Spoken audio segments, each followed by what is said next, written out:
ងទាំងពីរ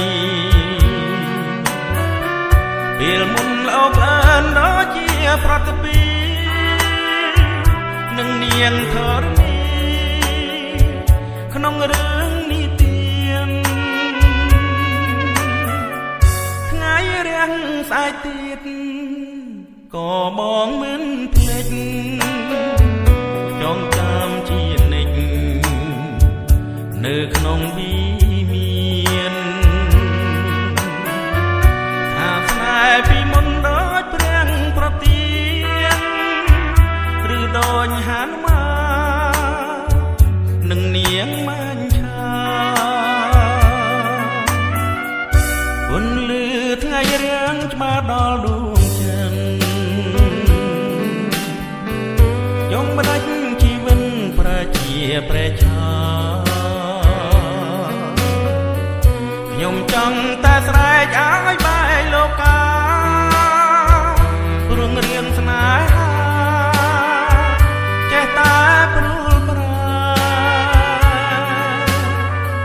ថ្ងៃរៀងស្អែកថ្មីបងអាឡ័យសួរទោះបីអូនសូក៏នៅតែស្នេហ៍ធ្វើមិនដេចបើមានកម្មពីបបេបំបែកបំបាយយើងក្នុងជាតិនេះ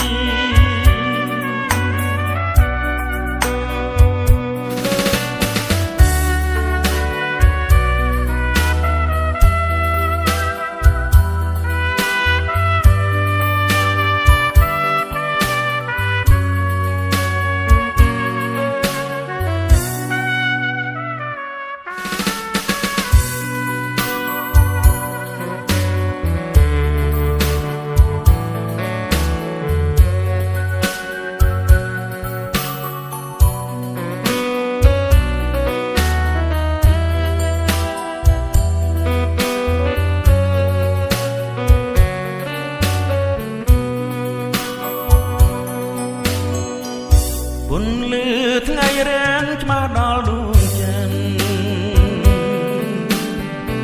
ខ្ញុំមិនដាច់ជីវិតប្រជាព្រះឆាខ្ញុំចង់តែស្រែកឲ្យបែកលោកកាព្រោះរឿងស្នេហាចេះតែព្រួលប្រាថ្ងៃរាំងស្អែកថ្មីបងអាឡ័យស្ងួនទោះបីអូនសូក៏នៅតែស្នេហ៍ធ្វើមិនដេចបើមានកម្មពីបបេ